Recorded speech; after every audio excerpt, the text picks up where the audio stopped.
Right from the start, we were punting. Every step of the way, we had to invent things. We had to come up with new ways of doing things we hadn't done before. We knew we were building something right from the start that was going to be exciting. We really didn't have a vision of what it could become, I don't think, in any tangible form. But it was just something which was, it was fulfilling our passion, I guess sums it up. There weren't a whole lot of us actually taking care of the animals, and actually there weren't as many animals as there are now. But we had, roughly 3 people taking care of about 300 cats, which kept us working 6.5 days a week, basically. My first job at Best Friends was actually working with my mom, Faith, with the dogs. There were only maybe about 20 people working in the whole sanctuary. And only about 4 working at dogs. I think we had about 150 dogs back then, but it was like we had one. They were all special, and they all had names, and they were all their own individuals.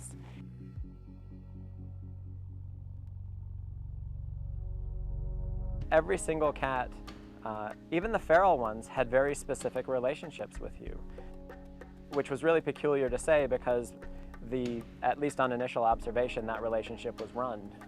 Hide, don't get me. They, at some level, knew we were there providing care, because if a feral cat was ill, they would make it known and we would be able to provide nursing care. But it wasn't like there was no communication going on or no sort of understanding or individual relationship for every single one of them.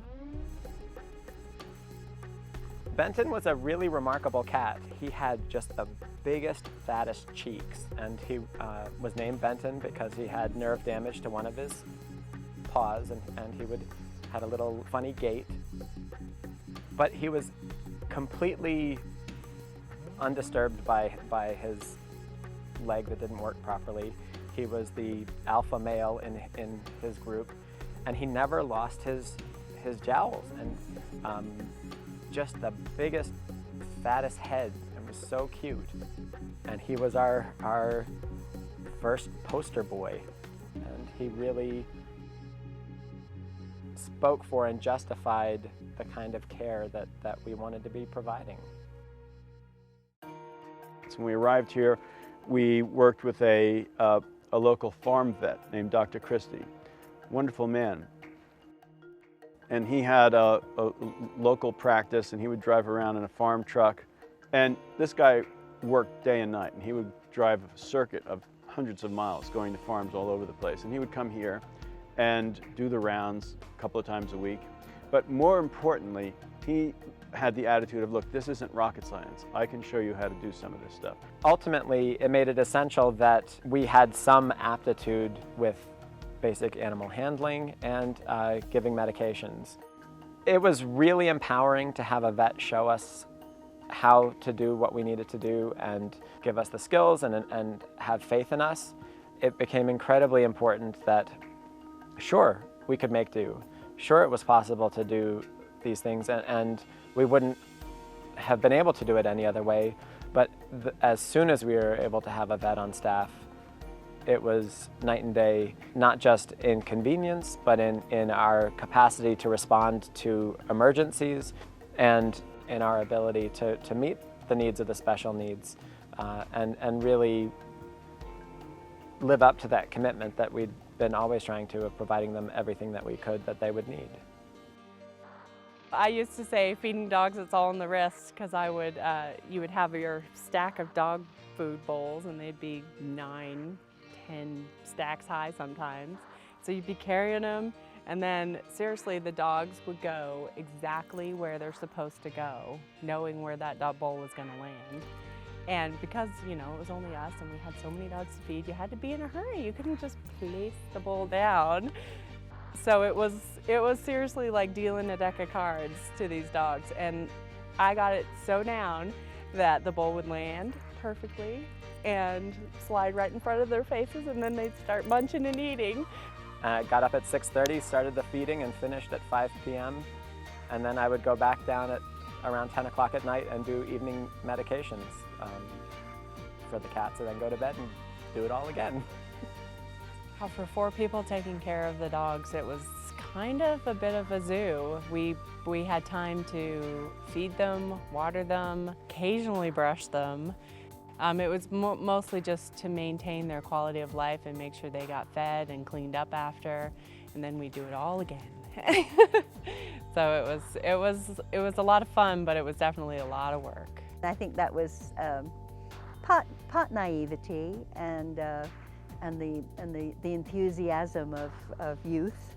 Although I have to say I was in my 40s when that youth was hitting. But we just responded to the situation. You know, we weren't really using a lot of like, for this amount of dogs we need this amount of people. We just managed, you know, we just managed. You know, it was a long day, not a lot of frills. I remember being naive enough to think that whatever we had to do, we could do. You know, we definitely didn't think, oh, we should do this so that we can do that. We did that and had to figure out how to do all this that we should have known to get to that point. We would sort of leapfrog things. We were blessed to not know what we didn't know and why we should have been talking ourselves out of things instead of into it. And that was kind of exciting. It was a lot of hard work.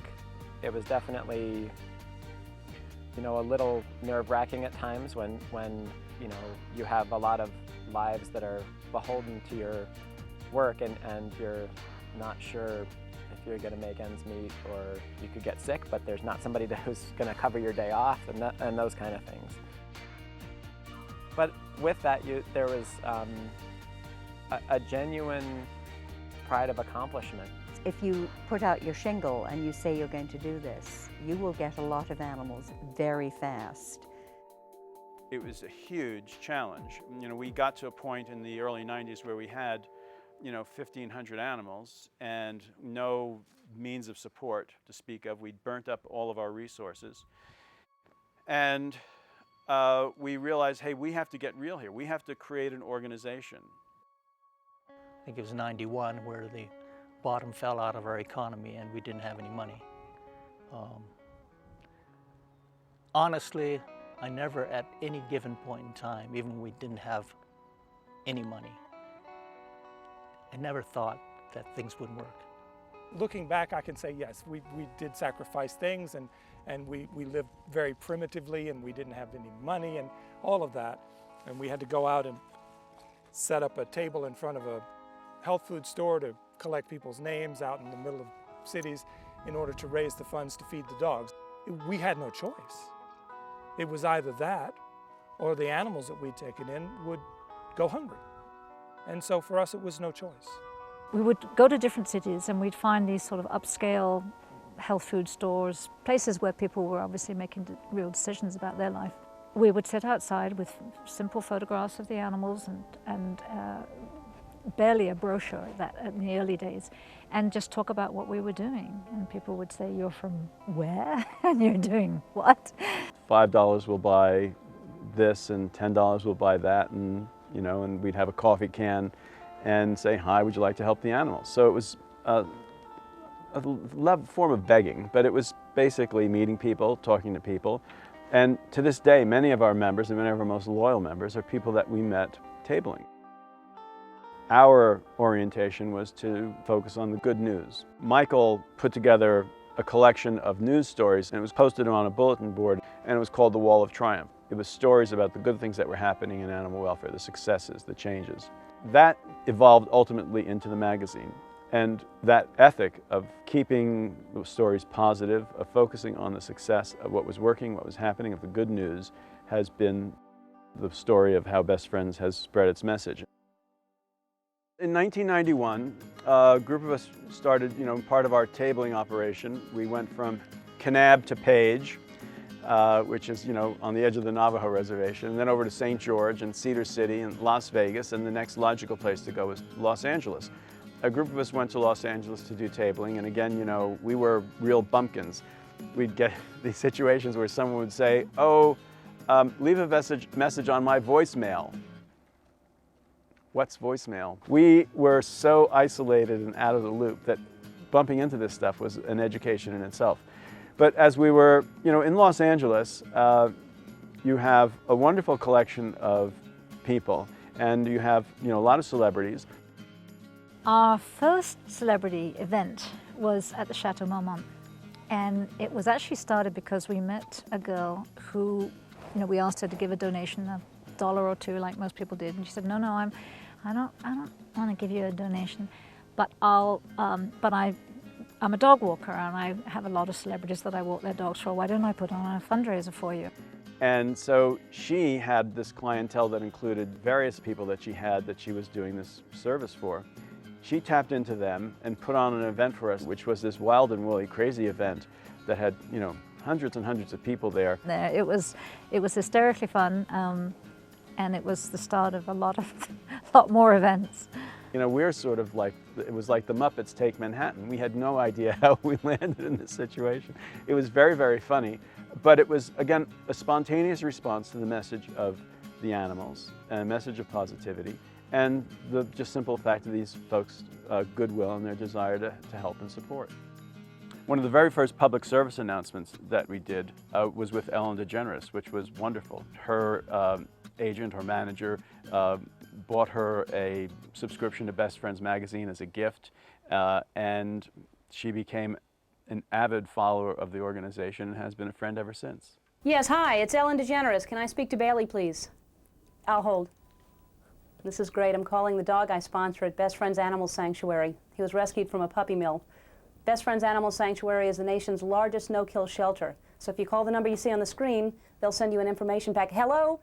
Hey, Bailey. I got your letter, yes. I love you too. He called me Mom.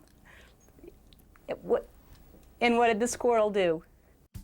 The growth of Los Angeles programs really evolved out of first, our basic need. We went out there to ask for help and realized that if we were going to do anything seriously here and we needed to be part of the community, we needed to be relevant to the community. Obviously, we're meeting a ton of people, and so therefore we have people asking for help and also people offering help. The first thing of substance that we did there were the Best Friends Brigades. The Best Friends Brigades were setting up teams of our own volunteers to dispatch to help other organizations. One of the things that happens with a lot of rescue organizations, particularly if they have a shelter, is that because of the needs, a lot of the basic stuff gets put on the back burner. So, that coat of paint or fixing the washing machine or mending the fences. Those things tend to wait while the animals are being taken care of. Our volunteer work in Los Angeles is really geared to helping be a support to the other rescue groups. The next substantive thing, we didn't invent, super adoptions or pet adoption festivals, but we adopted this idea and really ran with it in Los Angeles and made it work. And it became a hallmark of Best Friends. It subsequently went to our programs in Salt Lake City. A big part that I played in this was in our home state of Utah. There were a lot of animals that needed help out and about. So we started moving out into various cities. Salt Lake City, obviously in our home state, was one of the major ones. We got to know people. Part of it was just networking. And a big part of it was telling people in those communities about our work and what we did, getting Best Friends known in other communities, and asking for their support as well. We started to put on special adoption events where we'd ask other organizations to take part. Usually started in malls. And we'd hold 1 or 2 day events there, inviting other organizations to bring their animals. We'd promote the event. So gradually we began to start working with other organizations. We began to sort of form a coalition of animal rescue organizations in the state.